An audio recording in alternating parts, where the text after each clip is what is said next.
1. Dan Illman, Mike Beer, two graded stakes races on tap at Belmont at Aqueduct on Wednesday, rescheduled. We had a washout, Mike, on over the weekend. A lot of rain in the New York area. We're going to have Wednesday racing at the Belmont at Aqueduct meet with some nice races for the 2-year-olds. Let's throw up the field for the grade 2 Miss Grillo. We're going 1 mile and a 16th on the grass. $200,000 is the purse. It is a full field, and it's a pretty competitive bunch. Gala Brand, the number 8, is 2 for 2. She beat the boys last time out in the With Anticipation and looked good doing so for Belmont. I think it's fair to consider her the horse to beat in this race, Dan. She's looked good winning her first 2 starts. She beat a horse who came back to win a grade 1 race in his next start when she won that With Anticipation last time. I think it's fair to call her the horse to beat in this race, but man, I thought that it was pretty easy to make cases for several different horses in here. This is a really, really good race. Agree with you 100%. We'll throw up the Timeform US pace projector, and there is stretch out speed from the number 6 Camilla T. And who knows what we're going to get from Camilla T. She's only raced once. It was a 5/8 of a mile race at Monmouth. She won by 1,000,000 lengths with a giant Beyer speed figure, and she looked super doing so. It's a different ball game here. 2 turns against much tougher competition. Yeah, it didn't seem like she beat a great field that day, but hard not to be impressed regardless, Dan. It came back fast. She absolutely romped in there, and she's probably on the lead in this race. A Pellet is the number 1. She is a maiden, but not by much. She's run twice, and she's been beaten ahead in both of those starts. Let's watch her second lifetime effort at Saratoga, going 1 mile and a 16th, and this race didn't feature a strong pace. Javier Castellano made sure to get a Pellet up close to it, and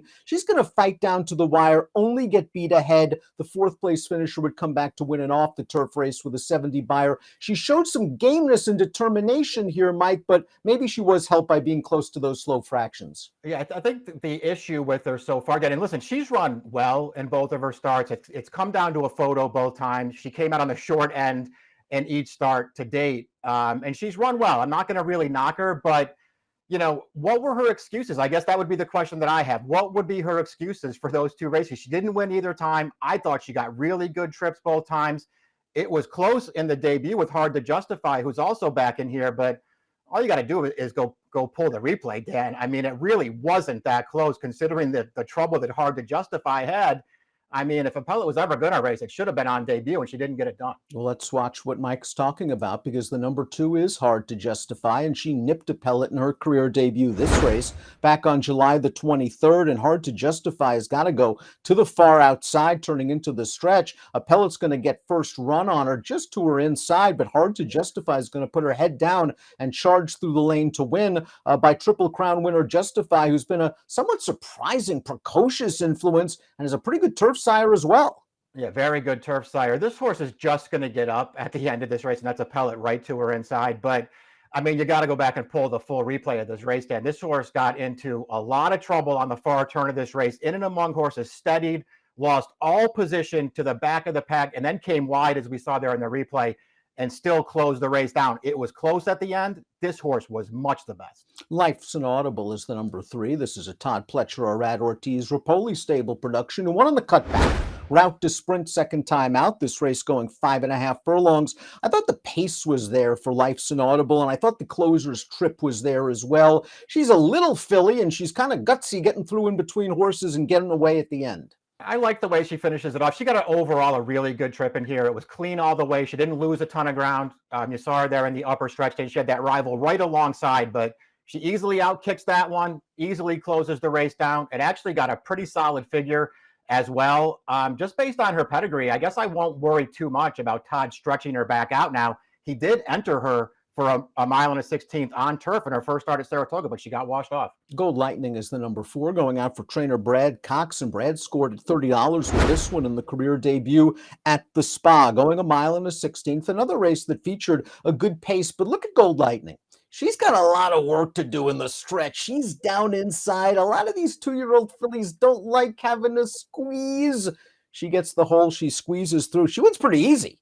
Yeah, this is good stuff from this filly here. They rated her back. You saw her have to come through in between, but once she got clear and got through those horses, she wins this race really easy. Super professional in this race for Top Connections. I didn't write it down, Dan, so I can't quote it for you, but you can, look up the Brad Cox statistics with horses like this. Debut winners, 2-year-olds that come back in a stakes race on the grass.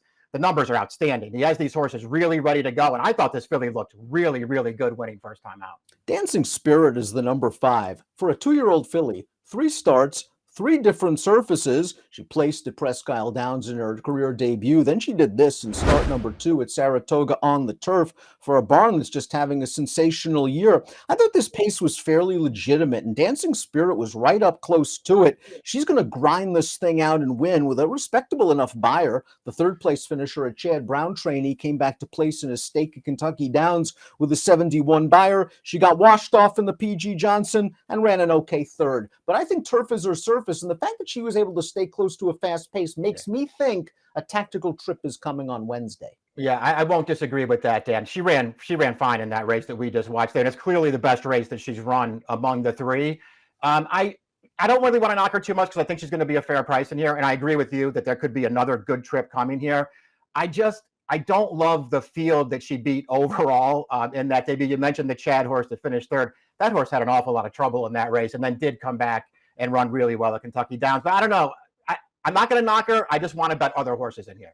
Here's the X factor, the number 6, Camilla T, who made her debut at Monmouth, won 5/8 of a mile. She got bet. Everybody knew in this 11-horse field that Camilla T was the goods. I don't know if they thought she was this good. I mean, she just went right to the front. It's a completely overmatched group. Several of these horses have come back and done nothing, but Camilla T is doing it in the manner of a morning workout, and she got a 90 buyer speed figure. And if you go into her pedigree, her female family is full of classy European influences that could at least go a mile. Yeah, there's no doubt about that. I mean, her second dam is Imagine, who won multiple Group 1s and got as far as 1.5 miles in those top level races, Dan. So I think the pedigree probably is the least of your worries here. She did not beat a good field in that replay we just watched, but that's exactly how you would want to see her do it, I guess. And it came back really fast.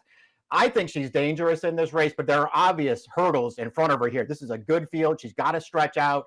And it's not, I don't think she's going to be absolutely loose in this race, but I do think she'll be on the lead. The 7 Memorialized is very interesting for Graham Motion because you just had a feeling Graham had her ready to fire first time out going 5.5. And that's not really his MO, but this horse just completely missed the break. The chalk lost the irons, and she still was flying to finish a good second behind a next out winner. She shows up at Saratoga. She does this second time out with another rallying win. And the 6th place finisher of this race came back to graduate at Churchill with a respectable 78 buyer speed figure. So Memorialize appears to have some ability.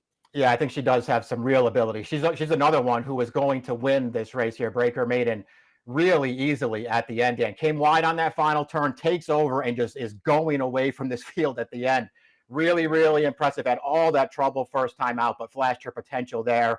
Another horse in here who is really easy to like and might even be a fair price. Loved Galabrand's debut going 5.5 furlongs at Saratoga, where she was buried down towards the rail and last got to the outside and blew him away. Belmont tested her second time out, stretching her out 3 furlongs, facing the boys in the with anticipation. Galabrand widest, Galabrand fastest. The runner-up comes back, wins the Grade 1 summer against the Colts at Woodbine with an 80 buyer. This filly has kick, and she might get the right setup again. Yeah, she might. Unless you think, that she got sort of lucky here to beat the horse that comes back to win the Grade 1, then that's Carson's run right to her inside, and they were on even terms at the top of the stretch of this race.